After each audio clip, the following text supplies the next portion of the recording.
Jeunesse du Burkina, jeunesse d'Afrique.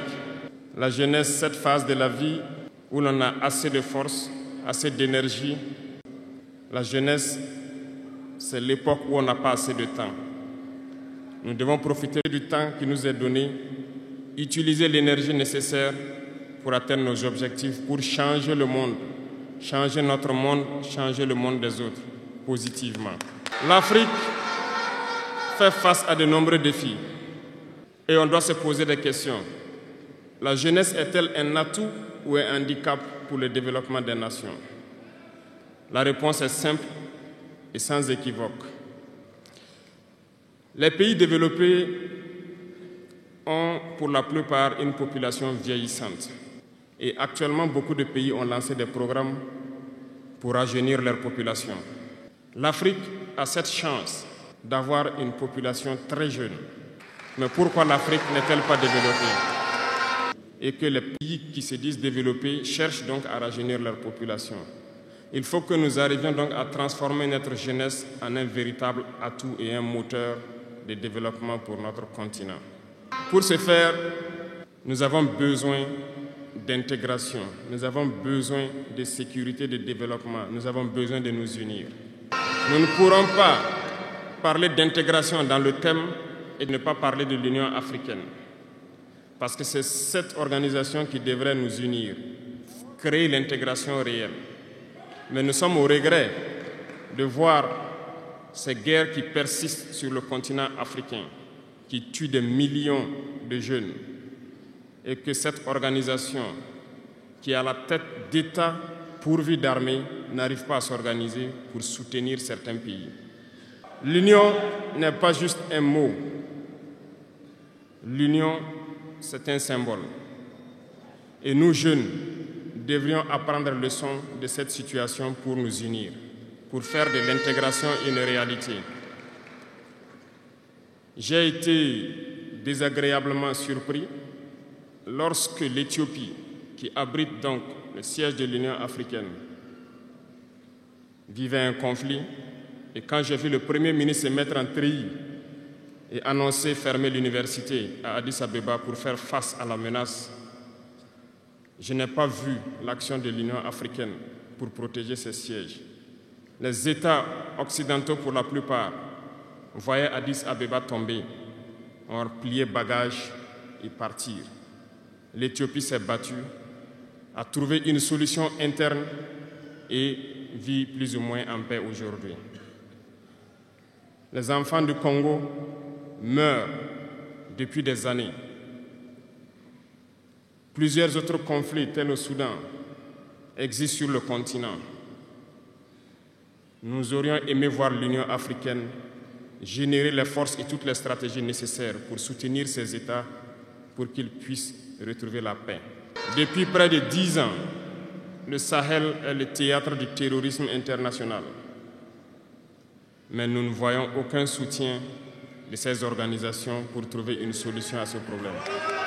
Pire, il y a quelques jours de cela, un pays étranger à l'Afrique a annoncé ouvertement avoir soutenu et participé à une attaque lâche, terroriste et barbare contre des forces de notre confédération à Tinzaouaten. L'Union africaine n'a pipé aucun mot pour condamner cette ingérence d'un État extérieur à l'Afrique dans les affaires internes de nos États. Je souhaiterais qu'ils l'entendent et qu'ils sortent donc de leur silence et poser des actes pour que la jeunesse puisse croire en l'Union africaine. Il nous faut nous unir et la seule manière de s'unir, c'est de se parler, de se comprendre et de pouvoir donc asseoir les bases de cette unité-là. Il y a 3 mots, 3 vices, 3 grands vices qu'il faut bannir de nos comportements et de notre vie. Je parle de la lâcheté, la traîtrise et l'incompétence. Et je m'en vais vous expliquer pourquoi. La lâcheté recouvre beaucoup de vices. Un lâche a toujours peur. Et lorsqu'on a peur, on devient un esclave. On se plie, on lèche les bottes.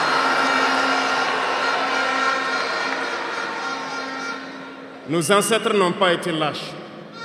Et si nous sommes lâches, nos enfants vont nous poser des questions. Le lâche a peur. Et les impérialistes ont compris, ils essaient de faire peur aux leaders pour que vous soyez des lâches. Parce que quand vous êtes un lâche, tous les autres vices peuvent naître. On fait tout pour que nous ayons peur. Ils viennent dans nos palais, ils nous menacent directement ou des menaces voilées. Ils prennent chaque fois des exemples. Ils nous diront, vous savez, Thomas Sankara a essayé de faire comme ça, mais il est où? Il est mort. Le président haïtien, il a essayé de faire comme ça, il est où? Il est mort. Kadhafi a essayé comme ça, il est où? Il est mort. Voilà des propos qu'on nous tient de manière voilée pour nous faire peur. Et pire, nous voyons aussi souvent certains jeunes essayer d'emboîter le pas d'une autre manière. On peut les entendre dire « telle personne a régné ainsi, il est à la CPI. Telle personne a régné ainsi, il est en prison. » Tout ça pour essayer de nous faire peur, pour qu'on devienne des lâches. Mais je pense qu'ils n'ont pas compris quelque chose. Quand nous disons la patrie ou la mort, nous vaincrons, ce n'est pas qu'une phrase, ça a tout son sens. Nous n'avons pas peur et nous n'aurons jamais peur. Nous continuerons notre lutte.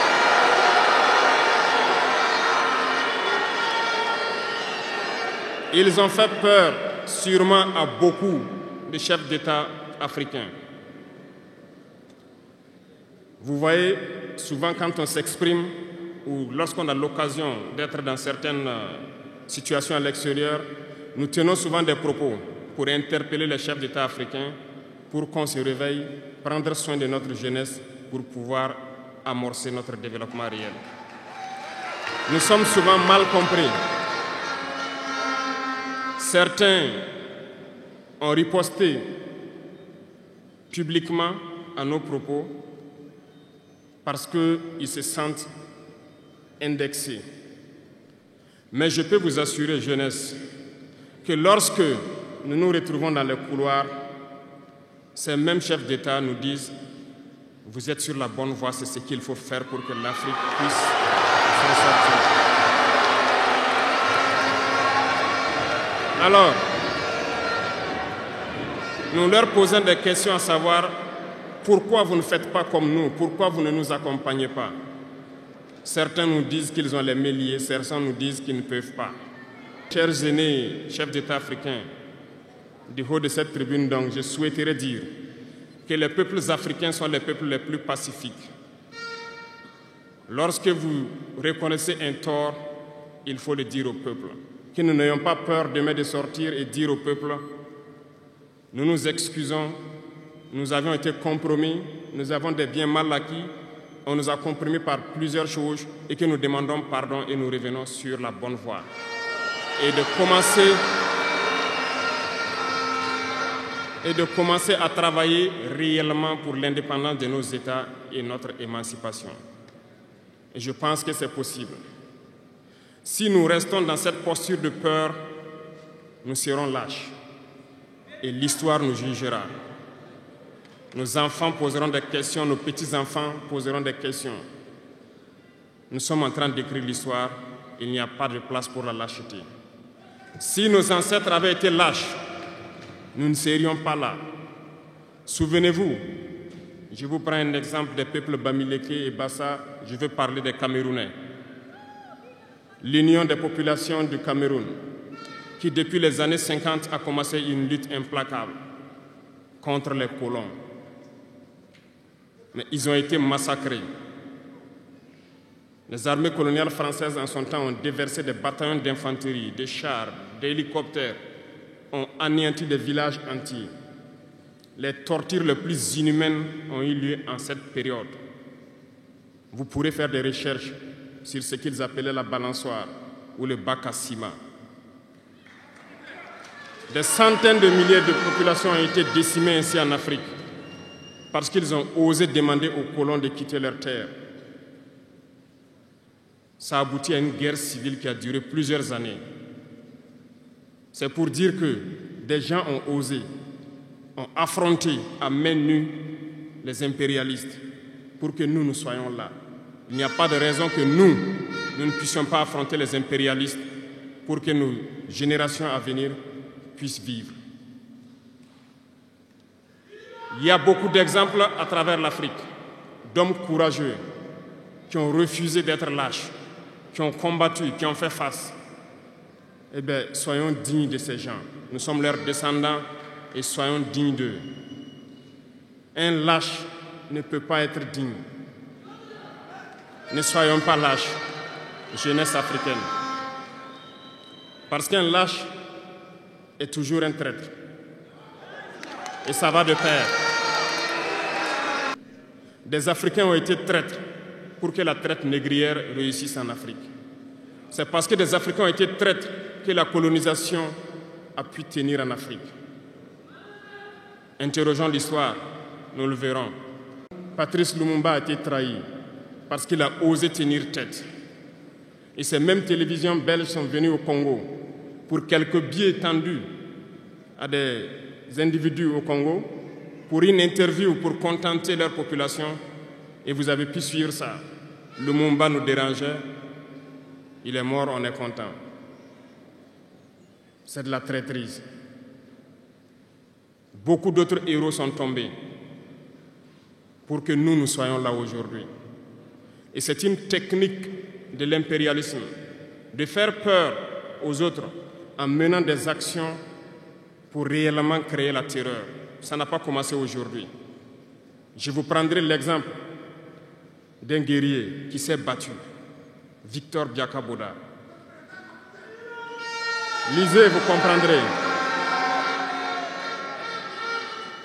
Il est issu d'une famille de chefs, pas de la chefferie donnée par le colon.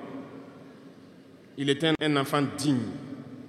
Il a fait ses études au Sénégal. Il est venu médecin en Guinée. Et lorsque le RDA a été créé, il a rejoint la Côte d'Ivoire pour mener le combat contre les impérialistes, contre les envahisseurs, contre le colon. Il a essayé d'organiser la société ivoirienne. Partout, les gens ont commencé à porter la voix. Il y avait en son temps un général Péchou qui a fait massacrer les populations ivoiriennes pour que jamais cet esprit de liberté ne puisse germer. Il a continué son combat aux côtés de Félix Houphouët-Boigny. Ils ont lutté, mais le plus virulent était Victor Biakaboda. Il représentait une menace pour les impérialistes. Qu'ont-ils fait? En plus de massacrer les populations qui manifestaient, un soir, ils l'ont tué de manière atroce à côté de Boisflé. Quelques heures après, lorsque les populations de Dimbokro ont entendu l'assassinat, ils ont marché, ils ont manifesté, ils ont été massacrés par l'armée coloniale. L'histoire est têtue, les faits sont là.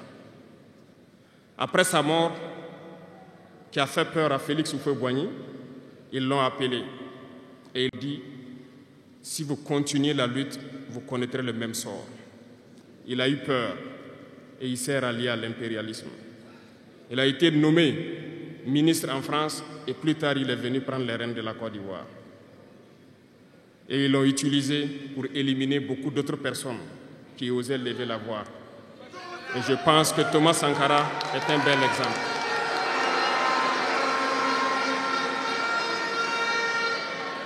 Si vous avez peur, vous serez lâche et vous serez traître. N'ayez jamais peur.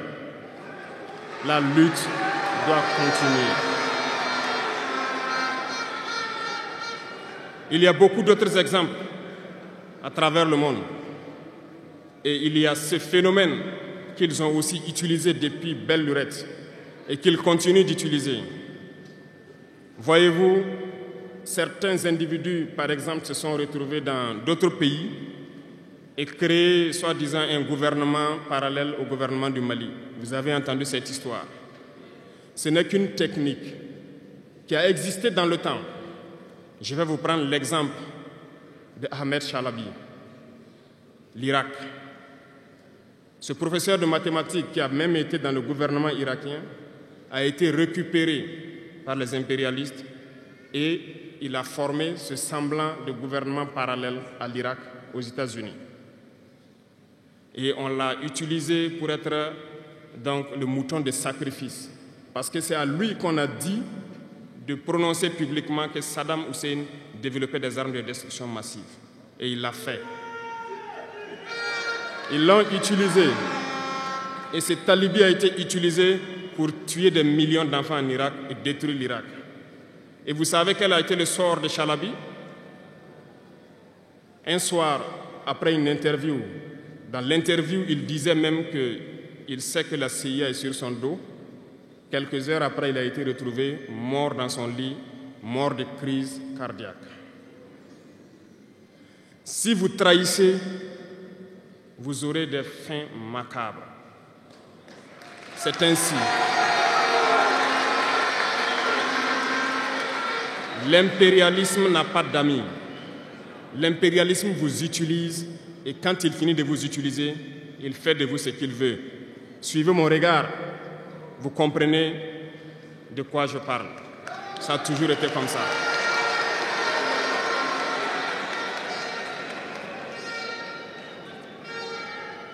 Le troisième vice, c'est l'incompétence. L'incompétence est un phénomène très dangereux qu'ils ont utilisé pour détruire la société africaine. Dans nos administrations, il y a beaucoup d'incompétence. Reconnaissons-le. Les incompétents ont beaucoup de place à côté de l'impérialisme. Parce que les incompétents peuvent plomber le développement d'un pays. Les incompétents peuvent vous amener à douter de vous.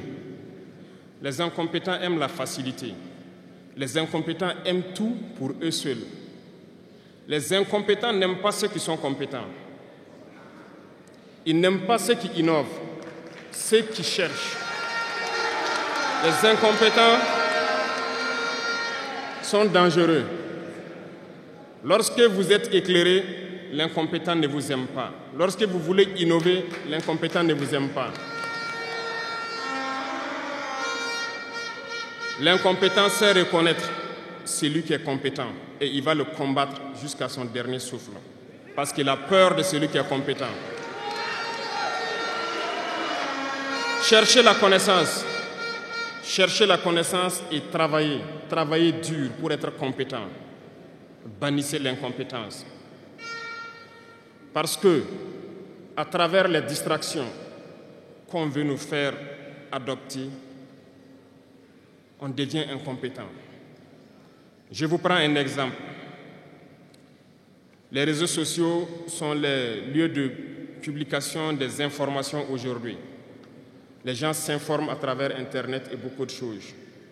Un jeune qui publie sur les réseaux sociaux un article sur sa ferme ou un projet agricole ou un projet scientifique, je suis jeune, je connais les termes. Il n'aura pas peut-être 1000 vues. Mais un jeune qui publie sur des futilités, il a des millions de vues.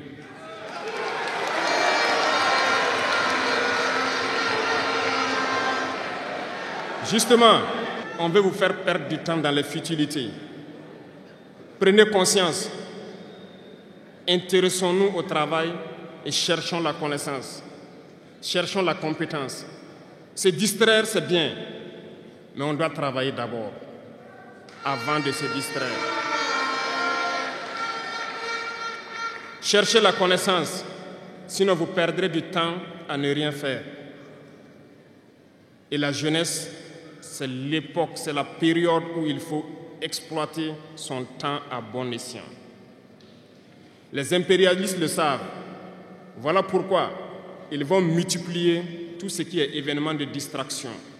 Ils vont multiplier tout ce qui est événement qui peut vous détourner du travail pour que vous soyez des incompétents. Et en ce moment, quand vous êtes endormis, on choisit les incompétents pour diriger tout ce qui est structure importante. Et vous n'avez le choix que de vous plier. Ne soyons pas incompétents, cherchons la connaissance. Les incompétents se cachent souvent derrière des mots. Ils emploient les termes de démocratie, de liberté, sans se rendre compte de quoi il s'agit. Camarades, la démocratie est un état d'esprit, autant que la jeunesse est un état d'esprit. Ces soi-disant démocrates, mais regardez le monde. Comment est-ce qu'on peut vouloir imposer la démocratie en tuant des millions de personnes? C'est de la dictature, ça, ce n'est pas de la démocratie. Ça ne s'impose pas. Ceux-là qui se disent démocrates, mais regardez, nous avons vu des scènes où on a empêché des gens de rentrer dans des assemblées. On a vu des scènes où des forces ont débarqué dans des assemblées pour obliger les députés à prendre des textes. On a vu des scènes plus terribles que ça, où les gens tuent leurs manifestants. Mais eux, ils s'appellent démocrates et nous, on nous appelle donc des putschistes. Si c'est ça la démocratie, je répète, nous ne voulons pas de cette démocratie.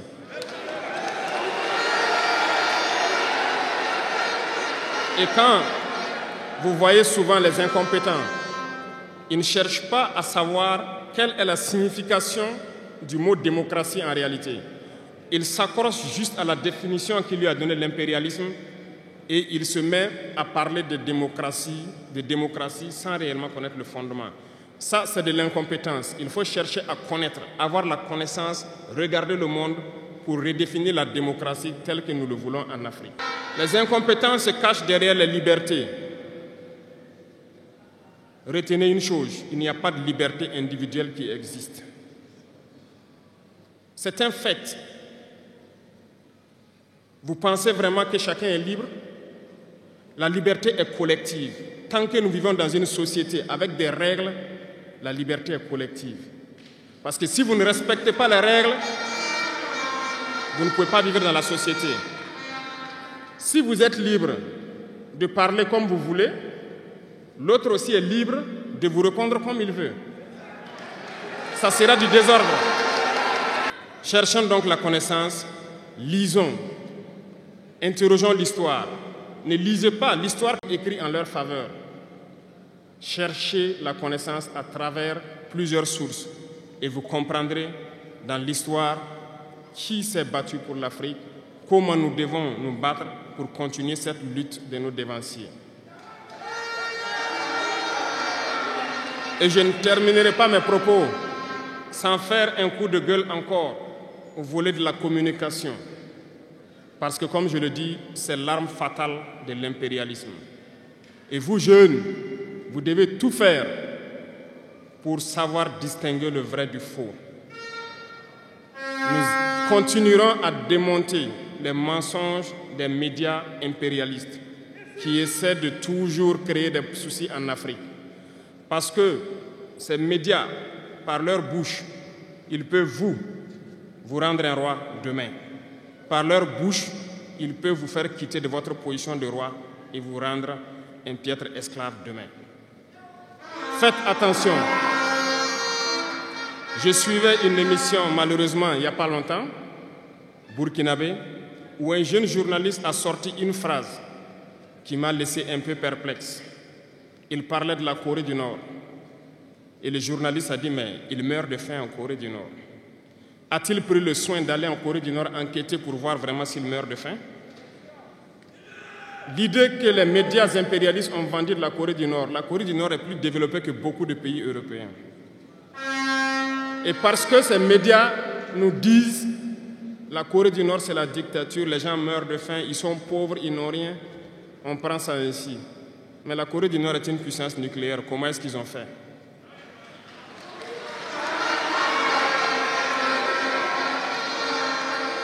Faisons attention à la communication. Il ne faut pas suivre de manière aveugle ces médias menteurs qui ne cherchent qu'à diviser l'Afrique. C'est logique, ils se battent pour les intérêts de leur peuple. Et l'intérêt de leur peuple, c'est que l'Afrique soit divisée. Alors, jeunesse du Burkina, jeunesse d'Afrique, il faut qu'on s'unisse. Il faut bannir la lâcheté, il faut bannir l'incompétence, il faut bannir la traîtrise et tous les vices dans nos sociétés. Je vous invite à repartir encore lire à se mettre au travail pour que l'Afrique que nous voulons, autosuffisante, soit une réalité. Pour que l'Afrique que nous voulons pour un développement harmonieux soit une réalité. Il n'y a pas de paix et de sécurité sans développement. Les deux vont de pair. S'il n'y a pas de développement, il n'y a pas de sécurité. Parce que s'il n'y a pas de développement, la jeunesse va forcément se retrouver dans les vices. Et il n'y aura pas de sécurité. S'il n'y a pas de sécurité aussi, il n'y a pas de développement. Donc les deux doivent aller de pair. Intégrons cela dans nos combats pour que nous puissions nous battre et nous développons. Allons-y vers la production. Produisons suffisamment. Transformons sur place nos matières premières pour que ce soit bénéfique pour nos populations et envie d'exporter cela. La patrie ou la mort,